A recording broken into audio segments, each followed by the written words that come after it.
ariko sinarinzi kuko papa Yves yoshaka undi mugore ngo ate mazi ate mazi ate dalana ate cheri ate Julia. Hello my people, iyi ni Upana Media TV nk'ibisanzwe twongeye kugaruka mu makuru yacu tubageza ibiganiro bitandukanye. Hanyuma uyu munsi twiyiziye noneho bwacu ntabwo tugiye gukoresha umutumirwa, nitwe tugiye kubyikorera kugira ngo tubashe kuganira cyangwa se tubashe guhanahana ibitekerezo by'ibyo tuba twabateguriye. Uyu munsi rero turi tariki 25 z'ukwezi kwa 10. Ibyo tugiye kuganiraho ni ibi rero. Hanyuma hari ikintu tugiye kuganiraho, saba ko abantu mutwumva, kandi mu by'ukuri ntabwo sanzwe nkora inkuru nk'izi ngizi, ariko byashotse cyangwa se byatumye mbyibazaho kugira ngo tubiganireho, kuko ni ibintu bibabaje kandi ntekereza ko abantu benshi babyumva bitandukanye. Niyo mpamvu navuze ngo reka tugikora ikiganiro. Sinkunze kuvuga ku bantu cyangwa se kuvuga ku nkuru z'abandi bantu cyane, ariko usibye ko mvuze inkuru n'ubundi isanzwe iriho kandi hayikoreshwa, yavuzwe na nyirayo. Niyo mpamvu ngiye kuyifashisha kugira ngo mbashe kuyibasobanurira cyangwa se mbashe kuvuga uko mbyumva, kugira ngo mbone uburyo nguha nawe umwanya kugira ngo uyivugeho. Ntabwo nkora inkuru zidafite fact cyangwa se ntabonye cyangwa se zitariho.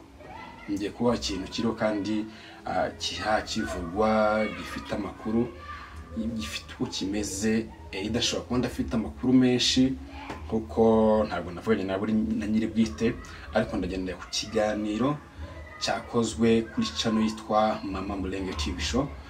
Icyo ni ikinyamakuru kiba muri Kenya, cyavuze kuri iyi nkuru y'umubyeyi watawe n'umugabo wiwe, babanye mbese babyaranye abana bagera muri 5.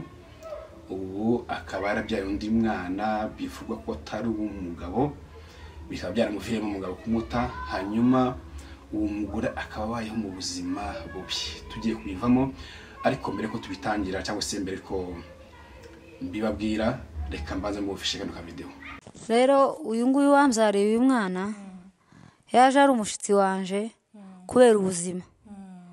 Arambwira ngo arampahira ifu, ampahira umuceri, aze kundeba. Yari yabikubwiye kuri telefone cyangwa gusa yaravuze ko ari buze kubasura mu rugo? Yaravuze yuko aza kudusura mu rugo akatureba nyine, kubera yuko abona ubuzima ndimo, kuko naje ubwanje nari namutakiye. None amaze gushika mu rugo kumushitsi nyine ingwa aho ngaho nyine umubiri urananira, ingwa mu cyaha kubera igikorwa yakoze. Nyine habe nka 8 ndahemuka ndabikora, biba ngombwa. Yaraje ararara, yaje nka 4 za nijoro kandi avuye kure, ararara. Ndangize nyine ingwa mu cyaha, kandi maze kugwa mu cyaha mbibwira n'umugabo. Tiyabyumvishije neza, nyine yabyumvishije nabi, ahita afata za gahunda ziwe nawe ashaka urundi rugo. Yego, mwumvishije aka video naninjye kubumvisha kugira ngo mubanze mukumve, noneho kugira ngo tubone kwinjira muri kino kiganiro. Uyu mubyeyi yatangiye avuga ko yabanaga n'umugabo wiwe ahantu bita Kitengela. Bukeye umugabo yamubwira ko ngo afite dossier, niba ari dossier process yiwe kujya hanze iba mu Rwanda.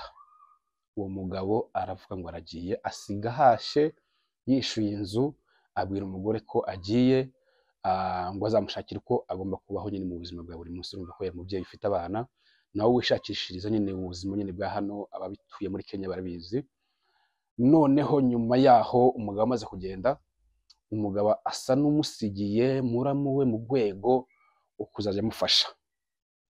Huko umubyeyi mu magambo yavuze ko muramu we cyangwa se murumuna w'umugabo, nimba atari murumuna, nimba uri mukuru we simbizi neza, ariko nyine navuze ko ari muramu we, yagiye amufasha muri iki gihe cy'imyaka igera kuri 2 aho baritikiye kumufasha ni mu gihe cy'umwaka yatwitemo akaba anabyaye, ngendeye ku nkuru numvise.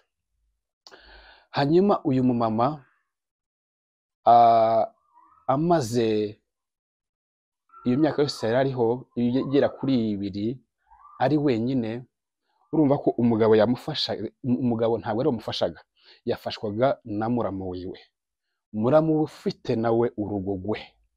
Icyo mwana mu cyumba, muramu we ufite urugo rwiwe rutuye i Bugande, niko yabyivugiye nyirabyo. Avuga ko uyu muramu we yagezeho aramubwira ngo nanjye singifite ubushobozi bwo kugufasha, umugabo wawe yabonye akazi mu Rwanda akora mu kabari, agende agufashe, nawe afite ubushobozi. Uwo mubyeyi ndatekereza ko nta kosa yakoze, kuko yari yagejeje gufasha muramu we, kandi mu by'ukuri gufasha urugo rumwe, ugufasha urugo ufite urundi bigira uko bisa. Uwo muntu no gushima kubera ko yakoze inshingano ziwe apareye. Nge ndumva ku giti cyanjye numva ko yari yayikoze, kuko yari yamubwiye ati umugabo wawe rero afite akazi, hanyuma nawe akubesheho agufashe, kuko yabonye akazi akora mu kabari hehe mu Rwanda. Amaze kubwira uwo mugabo, umugabo wiwe ntacyo yakoze. Hanyuma rero ngiye kubumvisha indi video cyangwa se irindi jwi ry'uyu mama noneho aho intandaro y'ikibazo yavuye. Bwatujyane. Nyandatwa nari muzi nyine kuko bisanzwe ari umuvandimwe wanje, ari mubyara wacu, ariko sinarinzi kuko papa Yves yoshaka undi mugore ngo ate mazi ate mazi ate dalana ate cheri ate Julia. Yves ahemukira abana, nubwo nabyaye umwana umwe cyangwa ni abana nabyaye 3, kubera ko Nyandatwa nawe yabyaye 3. Yves bayihanganiye ubwo buraya bwaje. Nanone nawe nabonye yahise mvuga ngo mana, nawe nanone n'uburaya yakoze, kubera kuko yashatse umugore ufite abana 3. Yashatse abana 3. Noneho Yves ahita ashaka Nyandatwa. Amaze gushaka Nyandatwa ndababara, ndavuga ngo niyaje gushaka umugore uri hanze ufite ifaranga, banaravuze ngo ni ifaranga yaciye kuri uwo mugore, ariko ashaka undi mugore, undi mukobwa ubyara abana 3. Yves barabikora, Yves barabikora gutyo. Ndangije jewe ija mu bitaro, igihe nari mu bitaro icyambabaje gikomeye cyane kindaragahinda. Iwacu bari batarambaza uwambyariye, aho shatwe bari batarambaza, ariko ibihe nahuye n'ibihe bikomeye cyane. Nyagize inda ija mu bitaro kubyara, maze kubona umwana ndataha, ariko ntahe icyambabaje kikambabaza. Abanyagihugu bagira neza bamfashije, kuko ikanisa imbamwo ntiryamfashije, ikanisa nari imbamwo mbere ntiryamfashije, ariko mu ahangaha mwumvishe ko uyu mama ari kurira kuvuga ko umugabo we nyuma yaho amaze kumenya, nababwiye wa muntu waje afatirana wa mugore mu kibazo yari afite, amutera inda, aza amubwira ko agiye kumuhahira umuceri n'ifu nyine, ubwo umufuka w'umuceri n'umufuka wa kawunga. Ibyo yari yamusezeranyije abitekinga advantage, aramwinjira. Yavuze ko yaje saa 4, saa 8 bagwa mu cyaha. Niwe wabyivugiye. Uwo mugore urumva ko yafatiranwe mu bukene yari afite, mu nzara yari afite. Uwo muntu nawe yarazi ko umuntu, ndetse umama araho yavuze, nubwo ntabumvishije, haraho yavuze ngo nawe nari namutakiye. Wumva umugabo umuntu yatakiye ashonje, umubyeyi ufite abana 6 mu nzu, arangize aho kumufasha nawe aheraho amubwira ko agomba kuryamana kugira ngo ibyo yamuhaye bibe ikiguzi cyo kuryamana nawe. Uwo mama nta kindi yari bukore. Turi abantu, ibyo mpaye mvuga nawe urabyumva, kwihangana ko abantu batandukanye.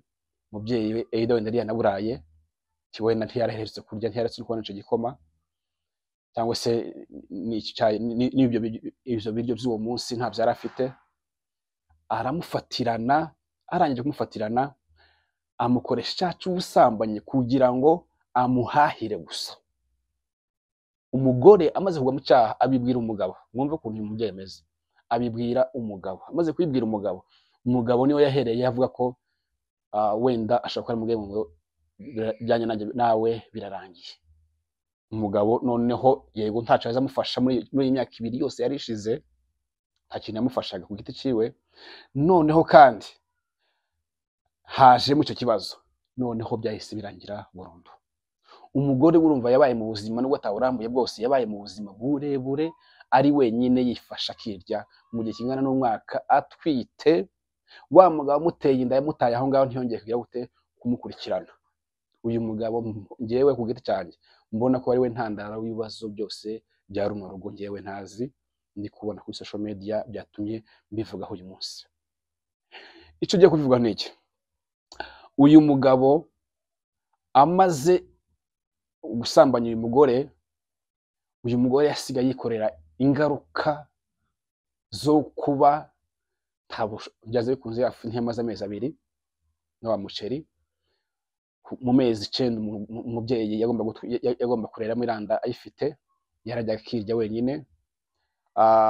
Agera harabyara. Yanavuze ko muri kubyara icyo kiganiro, yanavuze ko yamaze iminsi igera mu byumweru 2 mu bitaro, yarabuze amafaranga yo kumukura mu bitaro. Yahakuwe n'abagira neza b'Abanyakenya. Uyu mubyeyi yavuze ko afite bene wabo ku miryango yombi, bimwo ku basebukwe ni wabavukamo, bose ntacyo bakoze. Abaje kumureba ni murumuna we yavuze wazanye na pasteri we n'umugore wa pasteri we w'urusengero asengeragamo, nibo baje bamugezeho amuzanira ifu y'igikoma. Abandi bose mu muryango, famiye yiwe yahashatswe na famiye yiwe yahavuka, nta na kimwe bigeze bakora. Niyo minsi yamaze mu bitaro nta na kimwe bigeze bakora. Avuye mu bitaro niho bamwirukanye mu nzu. Bamwirukanye mu nzu ntaco famiye mu byo yavuze, ntaco famiye yakoze kugeza aho bamutaye hanze. Umunyakenya w'umuturanyi uri aho ngaho nawe udafite ubushobozi aramufata amujyana mu ishuri. Uwo banyeshuri barafunze, amujyanye mu ishuri. Aba bamusuye rero bamusanze hehe? Mu kigo cy'ishuri, muri classe idafite intebe.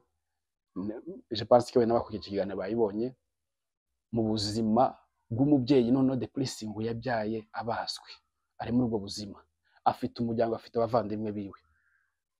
Ntawe ndi bushinje kuko ntawe simbazi, ariko sindi washime kandi kuko sero ngewe sinumva impamvu mwibagiwe abana mwe musanga abana 5 ku mwana umwe. Reka nsubira inyuma gatoya. Aha mubonye uyu mugore ari kurira avuga ngo Nyandatwa ni mubyara wabo, ubu ni mubyara w'umugabo, umwana wa nyirasenge w'umugabo we, mubyara we niwe washakanye n'umugabo w'uyu mugore, barafitanye abana 5. Uyu Nyandatwa nawe ni umubyeyi nawe wabyariye mu rugo iwabo, wari ufite abana 3. C'est-à-dire que yanze umwana w'umugore umwe yemera abana 3 bundi mugabo agiye kurerera uyu munsi. Wa wundi ufite umwana umwe utari w'umugabo afite n'abandi 5 b'uyu mugabo.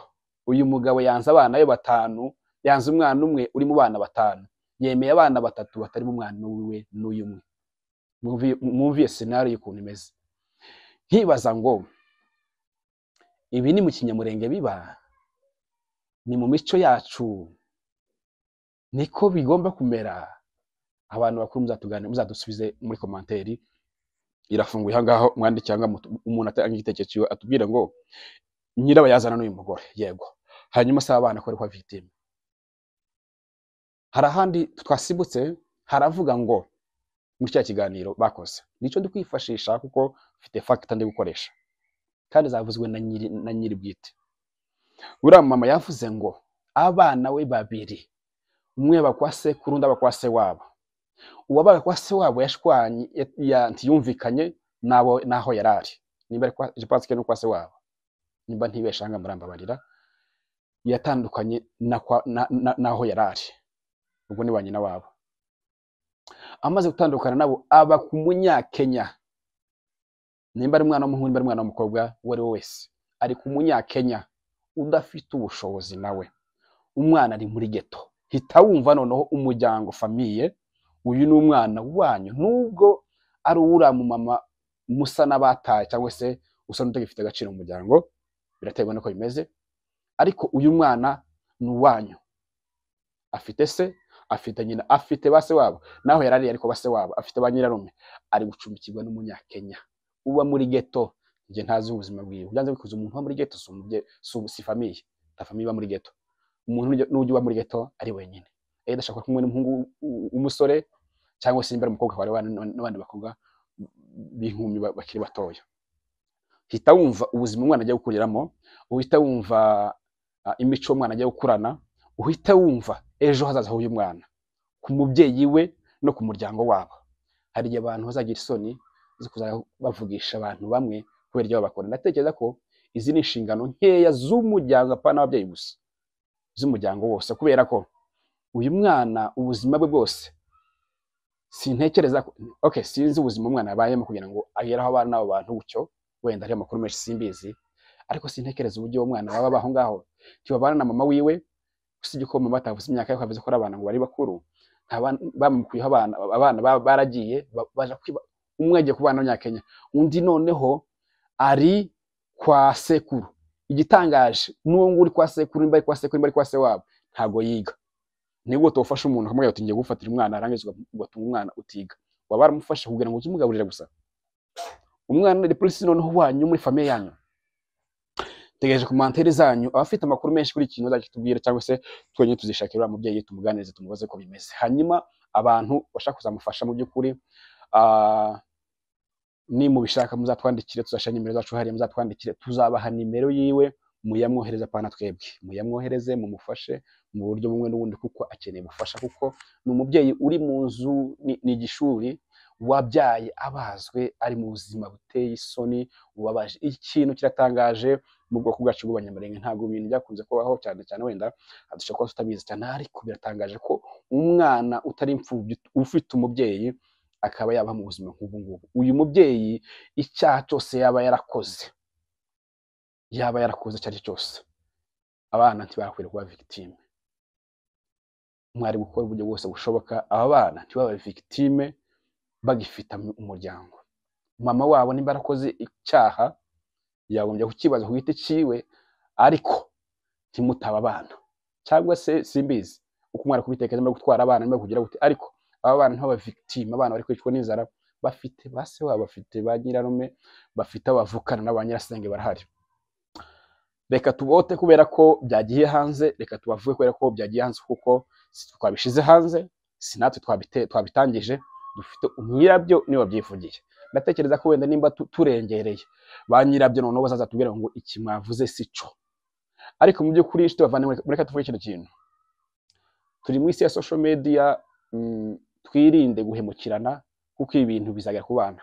Natekereje kino kiganiro cyabaye njewe ndi kuvuga hino saha uyu mubyeyi ari kurira akavuga ngo nubwo yari kuvuga ati basi yanyihanganira ubwo buraya bwanjye akareka kujya ku mugore ufite abana batatu bya afadhali yari kujya ku mugore ufite byibuze ubwo bushobozi uri hanze muri Amerika cyangwa ahandi ufite ubushobozi byibuze muramugore akajya avuga ati wenda yamuciye ko afite ubushobozi ngewe ndumukene ariko none ajya gushaka umuntu nawe w'umukene de plus ufite abana batatu bataraba umugabo uwo mugabo niwe agiye kurera igitangaje ni mubyara we direct sera no kuri mugore yabivuze. Nshuti bavandimwe, ntabwo turi butinda cyane mujye kwarimo tuganira, ni ikinangira ngo tuganireho, ese ibi bintu birakwiriye? Ikibazo ndi kwibaza ni kimwe, ibi bintu birakwiriye? Aba bana ni bagomba kuba victime? Nyireba yazana ninde? Ni uyu mugore watwaye inda? Ni uriya wamuteye inda? Ni umugabo wamuteye inda? Niki kiri gutuma ubu mubyeyi aba muri buno buzima bumeze gutyo? Ninde nyireba yazana waboneye ibibazo biri muri runo rugo? Ntabwo twaje kubikemura, ahubwo twaje guhanahana inama kugira ngo n'abandi babyumvireho, ejo abantu bazakora amakosa y'amanyanga yabo ariko abana ntibakaba victime y'amakosa y'ababyeyi. Ubu nyine abana bari mu ngaruka z'amakosa y'ababyeyi. Ababyeyi mugende mwitwararike, murinde abana banyu. Ibyaha mwirwamwe mukoramo mubamo mugende mubikore ku giti cyanyu, abana bari victime. Uyu mwana w'uruhinja bari kwerekana hariya kuri kamera aryamye, utavuzwe se ariko ugeze bikunze azamenyekana. Ndagira ngo mbabwire nti uyu mwana hari igihe kizagera ibi akabibona, akazabyitura umuryango. Uyu ni umwana w'umuryango, ngere ntazi izina, uyu ni umwana wanyu. Uyu mwana tujuru azahora yitwa uwanyu, cyangwa se uwamubyaye azahora yitwa uwanyu, ariko nta kintu cyiza kibaho nko kudahemukira umwana nk'uriya. Amagambo avugiye hejuru amwana ajyanye ku bibera by'umubyeyi wiwe, natekereza ko azateza ikibazo no ku buzima bw'undi muntu wari wese wagize uruhare mu kuba kuri mwana kuriya, cyangwa se kuba kuri mubyeyi kuriya. Uriya mubyeyi afite icyaha yakoze, uwamuteye inda afite icyaha yakoze, na nyiri se w'abana. N'ikindi kandi nshaka kuvugaho, wenda nk'abantu badukurikirana n'abapasitori cyangwa se abakozi b'Imana, cyane cyane ko aribo dukunze kuba abantu bakunda kureberaho cyane nk'ingero wenda z'imiryango myiza. Ndibaza ese umugabo ushobora guta urugo akagera igihe cy'imyaka 2 atari kumwe n'urugo, umugore akagera aho abyara, ninde wari mu cyaha? Muzadusubiza aho ngaho.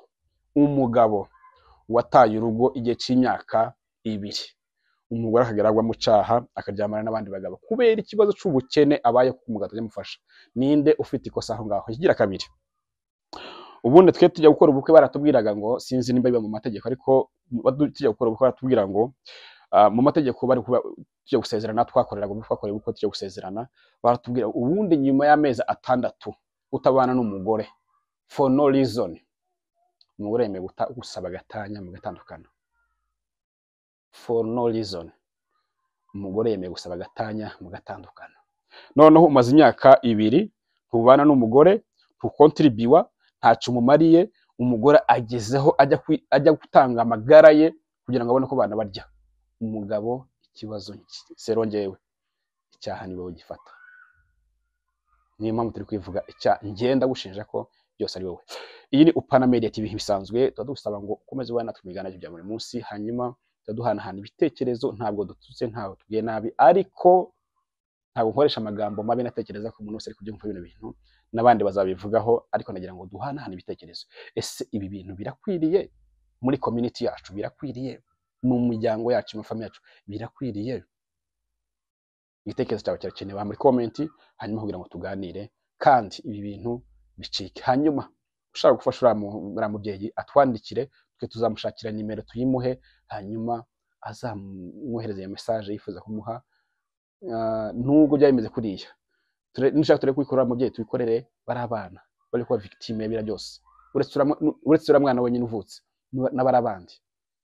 Kandi ndatekereza ko mwabonye ukora mubyeyi ameze. Ndabakunda cyane, ukomeze mwana Upana Media TV nk'ibisanzwe.